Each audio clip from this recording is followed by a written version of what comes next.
We'd like to welcome Paul Andrews, President and CEO of the National Western Stock Show and Vice Chair of the Capital Campaign. Paul, thanks for taking the time and being with us. Thanks for having me, Ed. First of all, you are a Colorado native, graduated from Alameda High School, is that right? I am 1983 graduate of the Alameda High School Pirates at the time. There you go, go Pirates. Yeah, go Pirates. So yeah, been here all my life, and what a great state to grow up in. It really is. And give us a little about your background and how you got from Go Pirates to the CEO of your hometown stock show. Yeah, the beauty of it is that I've only had 2 jobs in my life. Not a lot of people can say that, right?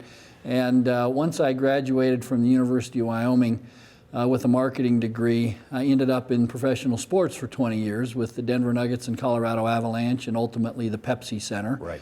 And what became Kroenke Sports Enterprises, and had many great years with those organizations. Mr. Kroenke, just one of the greatest guys I've ever had the pleasure of being with in a business environment, and many others, 2 Stanley Cup championship rings, which is fun, right? But really, when 2010 came and the current president at the time was Pat Grant, and he was looking to step down, it really got me back to my roots. I grew up on a ranch in Golden, Polled Hereford Ranch, the Patridge Ranch, and so from about, 4th grade to 12th grade, I was working out on that ranch all summer long and helping really fix fence a lot and bale hay and all the chores that you got to do. So really, when this opportunity came up, I jumped at it and was fortunate enough to, there were lots of great qualified people, I'm sure, but was fortunate enough to land this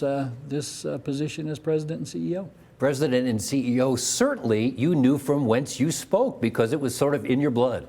Yeah, once you get into agriculture and you get that feeling of going out and feeding cattle in the morning, which is what we always did, and fixing fence and taking salt out, and all the things that are in my memories from that, and riding horses, just great fun.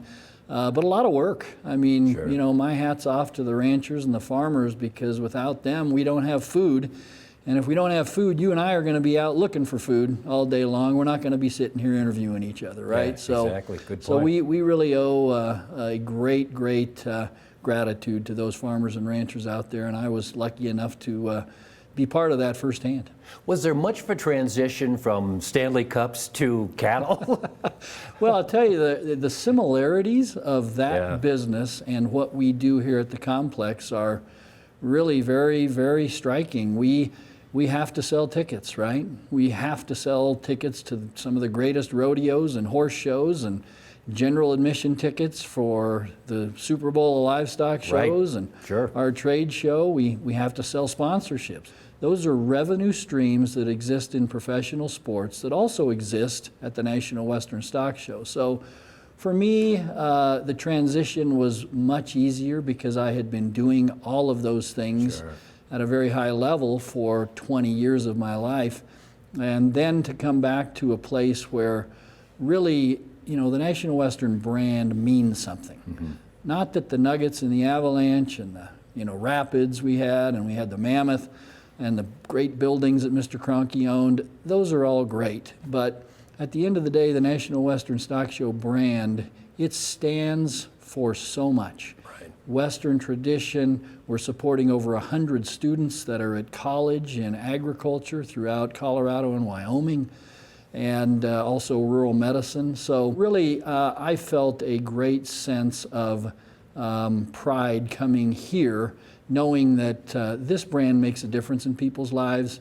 Not that winning a Stanley Cup championship or winning an NBA championship or other championships didn't mean anything, but they didn't change anybody's life, and this place can. Right, and Paul, this is not just a brand of Colorado or the West, it's really a worldwide brand, isn't it? Right, the National Western brand, it doesn't matter where you go in the United States or where you go internationally, people know the National Western Stock Show. We are a brand that's been around since 1906, and we are the Super Bowl of livestock shows. No one has more national shows at their show than us, and that's a position we're very humbled by, and a position that we can't wait to celebrate moving forward. Right. Tremendous success. Paul, this video that we're shooting and having you here today to do just that is Stock Show Icons. And that's the men who've, along with you, and you mentioned Pat Grant, Doc Beeman, Chuck Sylvester, so many like yourself. But you've described these men as giants, trail bosses, game changers, life changers. What is it like to lead this organization, standing shoulder to shoulder with these men? Well, honestly, Ed, I'm here at an iconic time in the history of the National Western Stock Show, but listen, I couldn't carry the water bucket for those gentlemen. They are truly icons. I've always prided myself on building staffs that are at the highest level, and that's part of my job as a CEO that I take most importantly. So it's never one person. Any one of those gentlemen would tell you there's no one person that drove the National Western Stock Show to the levels they're at, and certainly I'm not going to be a single person that drives us to the next 100 years. But what my team and I will be able to do, I think, is going to be magical, along with the board of directors, along with the over 700 volunteers that we have here. Right. Without the committees, the volunteers, the board, myself, and the staff all rowing together, we will never get anywhere. So I'm very thankful for the high quality we have throughout this organization, and thankful for a great board and volunteers that are second to none. Yeah, so many great people, such a great organization, such a great stock show. 2020, I don't have to tell you or anybody else out there what a tough and trying year that was. Walk me through how you came to the decision to cancel the 2021 show and how that felt. Well, I'll tell you, we're going to be in Great Depression, really, when January 2021 gets here. It's going to be part of my job to keep the staff as positive as possible during that difficult month, because we live for the National Western Stock Show. Sure. We like it as much as anybody out there in America likes it. So we love it. So the decision was very, very difficult. It was a decision that required a great deal of analysis, and we spent over 6 months analyzing the possibilities of trying to cut the show down or even move the show by X amount of months to try to get ahead of what potentially would be a vaccine.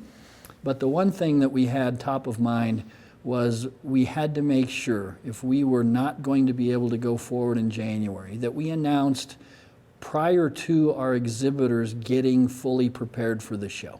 Because if the exhibitors are fully prepared for the show and we were to announce 30 days prior to January that we could not move forward, they will have spent thousands and thousands of dollars in preparation of their animals and their travel plans to get here. So as agonizing as a decision that was, and I can tell you there's never been a more agonizing decision in my history, my entire career, and I could say that for our board as well. We know it was the responsible decision based on all the factors that were in front of us. And now we're really pushing towards 2022.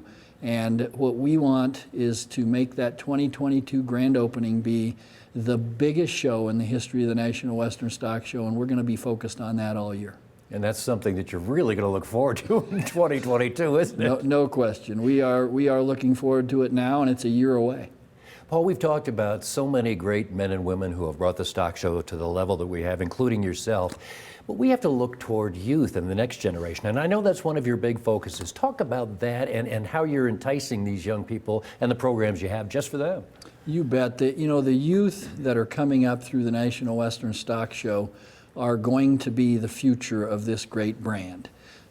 We have programs that celebrate the youth in our Coors Western Art Show. Our Young Guns Committee is all individuals that are 40 years old or less. Hundreds and hundreds of them are celebrating the Western traditions that we celebrate. They're understanding the importance of the scholarship trust that we support. And they are going to be great future leaders within this organization, I assure you. We have equestrian programs, Ed, that are focusing specifically on youth so that we can help develop those equestrians. We support a rodeo school that is being run by Survey Rodeo. that is starting to really keep the pipeline of rodeo cowboys there, so that we don't just have a lot of bull riders. That's the one thing that right now the guys living on ranches are coming off thinking bull riding. I'm going to be a bull rider. We got to have more saddle bronc riders.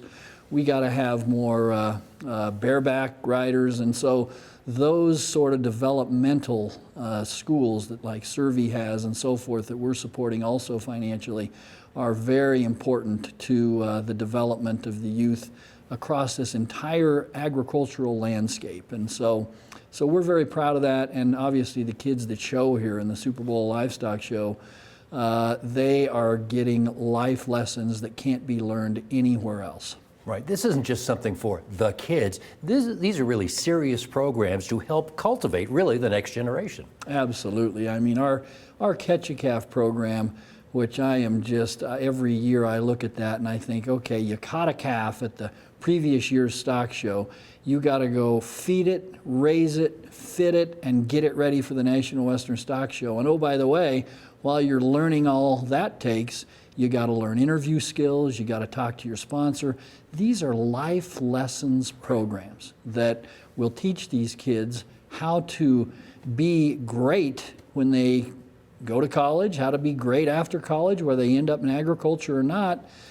Some of the greatest business leaders in Colorado came from that same upbringing, but now they're running banks. Now they're running mega corporations. But their roots were in agriculture and the hard work and work ethic that developed. Right. It gives them a real roundabout sort of education. I've talked to a lot of the young people, and they're very articulate and they're very serious about what they're doing. And they, too, are looking toward the future. Oh, no question. I mean, we have so many youth coming up through agriculture that I just look at and think, boy, back when I was your age, I wasn't half the man or woman that you are. I mean, these youth are so educated, driven, work ethic that you never have to worry about. I've hired probably 1,000 people in my life over my 30-year career, and I can tell you every person that I saw on their resume had an agricultural background. I never had to worry about their work ethic. That does make a difference. Never had to worry about it. All right, Paul, in 100 years, when I'm interviewing the next president of the National Western, when I ask them about you, what do you hope they're going to say? Well, I hope they'll say that the team and I, the board and I, everybody that's part of this team, Ed, so I never like to get singled out in anything because, again, like I said before, it's never me, but it is our unit. So I hope they'll look back at this point in time and say, boy, let's see what those guys had to go through. Well, they had to go through a challenging situation where they had to figure out how to build a new complex, okay, and raise hundreds of millions of dollars to do it. They had to deal with city leadership in such a way that caused us to have a new relationship moving forward. And they also had to deal with a pandemic, which 100 years from now, let's hope this pandemic is nothing more than I wonder what that was back in the 2020 year. Sure. But that pandemic has been just devastating on us financially, as it has been many other organizations that have had to be closed. So I hope they'll say they rose above all that as a team and moved forward to put the National Western in a sustainable business model that is operating 100 years from now. That is my ultimate goal, my team's ultimate goal, the board's goal is to develop a sustainable business model because frankly, we haven't been in one for many, many decades. As a 501c3, we have got to be sustainable, and that's what we will be as soon as the National Western Center build-out is completed. All right, boy, that sounds like a great goal and great success with it. Thank you so much for leading, or shall I say, just working with this great team of guys, and thank you for your time today. You bet. Thank you, Ed.